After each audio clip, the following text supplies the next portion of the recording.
think you'll bomb. Issue 3, Long Live the King.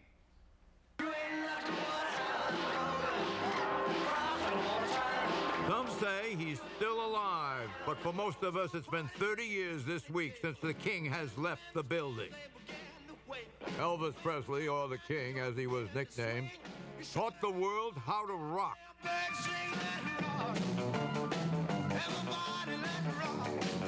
In 1970, 7 years before Presley died, he sent a 6-page handwritten letter to Richard Nixon, then president. Elvis said that he, quote-unquote, admired Nixon and that he wanted to help the nation. He asked President Nixon to name him, quote, federal agent at large.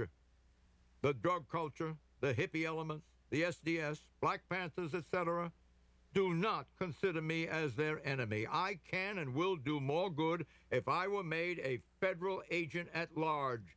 And I will help out by doing it my way through my communications with people of all ages. Presley said that he knew how to reach this world because of this entertainer status. And because he was not part of what he described as the establishment. Mr. Nixon, a hobby musician himself, he played the piano, invited Elvis to the White House, and Elvis met with the president in December 1970. A memo from the meeting reported on the visit. It was written by a key staffer, Bud Krogh, author of the soon-to-be-published book, Integrity, Good People, Bad Choices, and Life Lessons from the White House.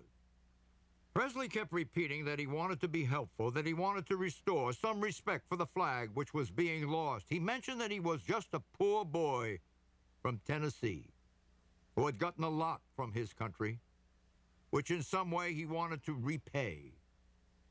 He said that he could not get to the kids if he made a speech on stage, that he had to reach them in his own way.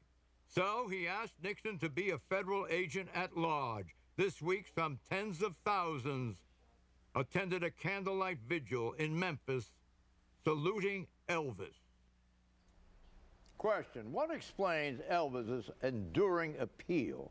Tony Blankley. I don't know that I have any expertise on this. He obviously was a seminal force in rock and roll music. He had a powerful personality that attracted people across ages and ethnic groups. He's my generation, John. Come on. He's my generation. He illustrated celebrityhood was generated by talent in his day, and not by tabloids, as is the case today. That's my point. John, look, he is in my generation. I was growing up, I think, a sophomore in high school in 1954. The King was the greatest of them all. He made rock and roll nationally. He put it on stage. He was a phenomenon that you've never seen. You were in the White House when he... Yeah, I know. Elvis and his gang showed up. They had to disarm them of all their guns, John. Well, what did he give Nixon? He gave him a present. Did he give him a badge or something? He gave him a Colt.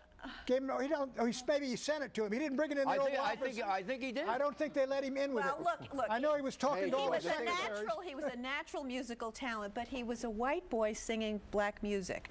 And this was radical in the 50s when a lot of America was still segregated. And he brought gospel music and soul music to a broader audience. And the little shaking around, adding a little sex in the button-down 50s was also pretty significant.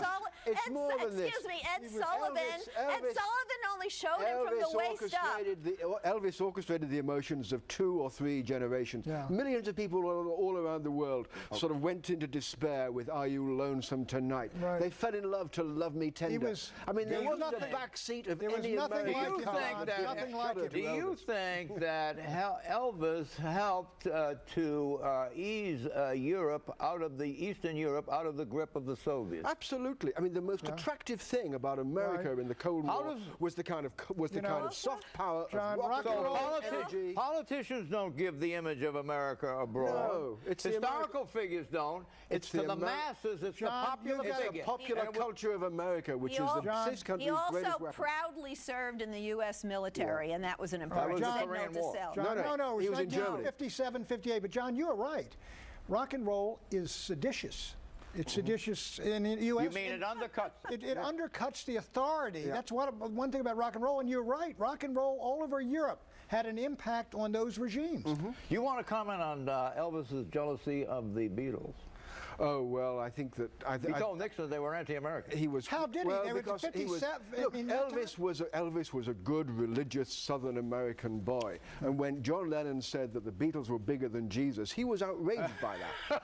And, I mean, Ellen is absolutely right. The fact that he went with no question to do his military duty, to do the draft in Germany, he was an all-American. And he loved his mother. He loved his mother. And he took drugs like most all-American boys. Hold on, exit question. Should Congress set aside land on the Washington Mall for memorial to the greats of the rock and roll era, including the King? Yes or no? I think that ought to be the Elvis Washington Monument. That's the way to deal with it. The others you can forget. It would be unfair to Cleveland.